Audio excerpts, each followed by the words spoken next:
Hey, what's going on YouTube? It's your boy D Bellboy, aka Mr. Black Ranger here, coming at you with another Genesis video. So on the last video, I discussed the map of Genesis. I ended up showing off where everything was, you know, the lanes, the jungle, the camps, the towers, and so forth. But as for today's video, we're actually going to be starting hero introductions though, so that way you'll all be familiar with each of the heroes by the time the game actually releases, and I can go directly into my A to Z series that I'm planning, which will be kind of a pedal to the metal during that series, where I'm going to be talking about, you know, hero builds and like how to play the hero and just being generally a little bit more in depth with it. So before we start though, if you guys like the video, it will be a great help, or you can dislike it too, it's your choice. But as well, make sure to leave a comment and let me know what you like, what you dislike, what I can do better, as well as if you do like the content I'm delivering to you, make sure you destroy that subscribe button and hit the bell next to it. That way you'll always be notified when I upload. And now, as for the first hero that we're going to be introducing, it will be Amber.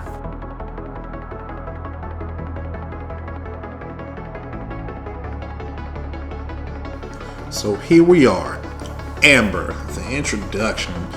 So Amber, Rampage Games classifies her as a support. I believe, in my opinion, that she could also be classified as a mage, but like I said, once the A to Z series gets here, we'll talk about that a little bit more. But as of right now, we're just going to focus on support. So, just a little bit of lore and backstory for Amber. Amber is a commander of the Promethean Force. She is hot-tempered and can summon an electromagnetic storm on a whim. Let's see, during the background, a little bit of a background here. So I'm assuming like this is because they don't really talk about the incident, so I'm assuming it should be like a little different wording here, but I'm assuming it's during an accident, Amber was swept up in an intense electromagnetic storm.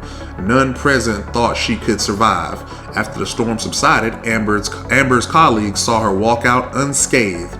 Soon, Amber discovered that she can absorb and store electromagnetic particles. She could also channel these particles to form a protective shield or release them to devastating effects. Amber designed an electromagnetic drive to enhance and modulate her power. Space Fleet took notice of her abilities and transferred her to the Promethean Force. Amber soon adapted to life on the battlefield, using her powers to the satisfaction of her CO. She soon became a commander due to her calmness in battle. Oh, there we have it, a little bit of lore. We're gonna jump right into her move set now. So for the skills, as you can see, we'll start is top left up here, magnetic surge.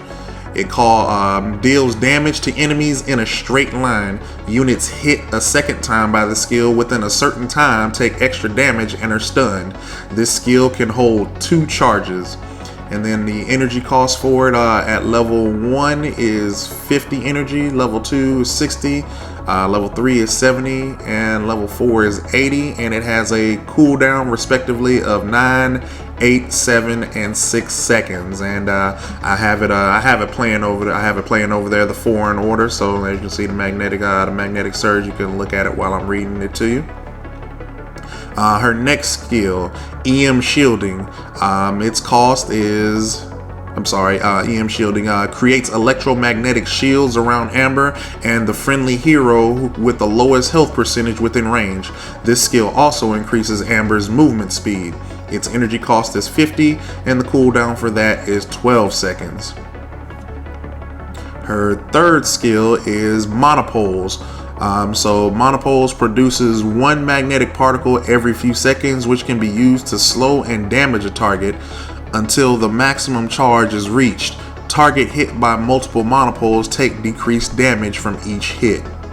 The energy cost for that as well, it is 55 energies, respectively 70, 85, and 100 energy with a cooldown of 5 seconds. And then her the ultimate ability, or skill 4, is Magnetic Storm. It calls forth a powerful magnetic storm, stunning nearby enemies and dealing damage over time. The energy costs respectively 150, 200, 250, and the cooldown respectively 90 seconds, 80 seconds, and 70 seconds. So yeah, she has a almost a bursty type kit, if you will. But I can see how it is helpful for teammates being a support, because again, the EM shielding, whoever's the lowest gets a shield with the monopoles. You can slow down. You can actually slow down targets, help enemy teammates get away. Her ultimate actually stuns nearby enemies. Again, allowing for teammates to get away or get into battle. So she does literally three out of the 4 skills that she has stuns enemies. So I can see support why they would have her support. But again, like I said, I can also see where she gets the bursty from as well too. Moving on here, the Rampage Games recommended standard loadout for her is going to be Quantum Jumper. So Quantum Jumper costs 2,700 gold. It's plus 80 movement speed, and its active is Teleport. Instantly teleports the user in the direction they are facing for a distance of 900. It cannot be used for 3 seconds after taking damage from an enemy hero. The next piece that they have on her is the Helm of Hades. It costs 5,500, gives plus 60 energy damage and plus 20% cooldown reduction. Its passive is Curse. Abilities deal additional energy damage equivalent to 7% of the target's current health. Has a cooldown of 2.5 seconds when multiple abilities are used against a single target. Additional damage is capped at 350. The Scepter of Zeus costs 4,700 gold, gives plus 60 energy damage, plus 250 health, plus 400 energy, and plus 7% move speed. Its passive, Divine Wrath. Every 4.5 seconds, Divine Wrath strikes a random enemy in a 650 radius around the wearer. Divine Wrath deals 30 plus whatever energy damage you're dealing right now times 0.3 energy damage, and reduces the enemy's energy resistance by 15 for 2 seconds. The effect can be stacked 3 times, and each time the wearer travels a distance of 240, the cooldown of Divine Wrath is reduced by 1 second, with a minimum time of 2 seconds as its shortest cooldown. The fourth item that is saying to take is Radiant Shield. It costs 4,800 gold. It gives plus 40 energy damage and plus 800 energy. The active on it is called Safeguard. Grants a shield equal to 30% of your current energy for 3.5 seconds. The effect triggers when your health falls below 25%. The fifth item that they tell you to take for her is Chrono Switch. It costs 5,300, gives plus 60 energy damage, gives plus 400 energy, plus 5 health regen, and plus 5 energy regen. And its active is Reset. Resets the cooldowns of all your abilities. Pretty self-explanatory on that one. And then lastly, they tell you to take the Seal of Hades, which costs 4,625 gold. It gives plus 475 health, plus 425 energy, plus 6 health regen, and plus 1 energy regen. And its passive is Rejuvenation. Every time an ability is used by the wearer, it grants additional health regen equivalent to 0.5% of max health per second for 6 seconds, and the effect can be stacked 5 times. So overall, just looking at this kit and referring back to her skills, obviously, you know, quantum jump is quantum jump. That's it's self-explanatory. You're gonna use that to kind of either get in or get out of situations. The Helm of Hades actually allows for her, again, like I said, it allows for a little bit of burst there, because it deals additional energy damage equivalent to 7% of the target's current health. So if they got the bigger the health pool, it's gonna allow you to burst down that health a lot faster. So especially again, what she has she pops her ultimate. It deals damage and stuns. You hit them with the magnetic, so with the magnetic surge twice deals more damage. It already deals additional damage because of its ability because of the ability being hit twice in a row. But then add in Helm of Hades, taking an extra 14% damage as well. Well, between the two hits, what it's capped up to 350 damage, but still 350 damage plus with that 7% is gonna really burn down a tank's health. Scepter of Zeus, literally Scepter of Zeus. It's pretty much a free. It's literally just free damage. Every just about every two for 240 steps or units is a decent way to walk, but still roughly for every 240 you take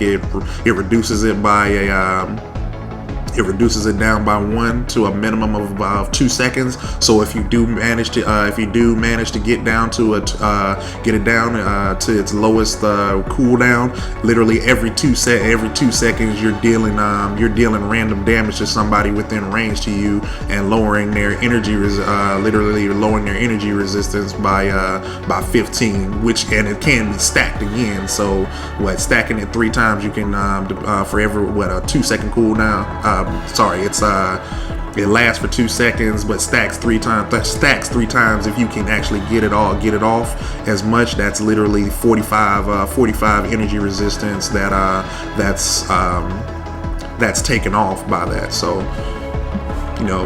decent kind of overall kit. Again, then Radiant Shield, obviously self-explanatory. Grants you a shield equal to 30% of your current energy for 3.5 seconds, and it triggers when your health falls below 25%. Again, they say she's a support. She gets when she's into the battle, she takes damage. You get below 25%. As long as you got with these items, they're giving you more base energy, so you're gonna have a big energy pool. You get below 25% health, got a decent shield, allows you to get out of there. Chrono Switch, again, Chrono Switch itself, self-explanatory, but it also ends up matching with the Seal of Hades itself too, because the Seal of Hades, every time an ability is used by the wearer, grants that additional health regen, equivalent to 0.5% of their max health for 6 seconds, and again can be stacked. So you activate all your skills. You got a couple. You're waiting for the cooldowns on a couple of skills. Activate two more. It go ahead. Activate 2 more. It reprocs the ability again. Now it's stacking. So you're burning. You're burning energy, but you're getting health back. Then activate the Chrono Switch. Immediately resets all your cooldowns. Gives you even more health regeneration. So it's a nice little burst heal option. So everything in the kit that they're recommending does overall synergize with her kit. And then lastly here, we're going to be taking a look at their recommended skill order for Amber. So in this game, as of right now, so far, the max hero level is 16. So the skill order that they're telling you to take, they want you to take the magnetic surge on your first level up, as your first skill, on your 3rd level up, your 5th level, and then your 7th level to max it out at 4. Your EM shielding, they want you to go ahead at level 4. Go ahead and take that, and then you're gonna want to pick up the rest of those levels later on in the match. So level 12, 13, and 14. That's where you're gonna pick up the rest of the EM shielding. The monopoles, which is your triple the triple orbs. You're gonna take those at your first one at level 2. Then you're gonna take the next 3 levels at 8, 9, and 10. To go ahead and round those out. And then your ultimate, which was the magnetic storm, you're gonna take that at level you're gonna take that first one at level 6, and then every so often between the two the last couple of levels of getting your monopoles and your EM shielding at level 11, you're gonna take the next level, and the final level will be when you max out at 16. So that's pretty much it for the skill order of what you should take. And yeah, that's gonna do it, guys. That is pretty much everything on the list. So yeah, that's Amber, guys. The support, like I said, I'm pretty sure some of y'all can see a little burst in there, but overall, that is everything that she is putting out. So that's pretty much kind of gonna do it for this video, guys. So again, like I said, if you like the video, go ahead, leave a thumbs up. If not, leave a thumbs down. Leave a comment. Let me know what I'm doing good, wrong. You know, what else you want to see on here.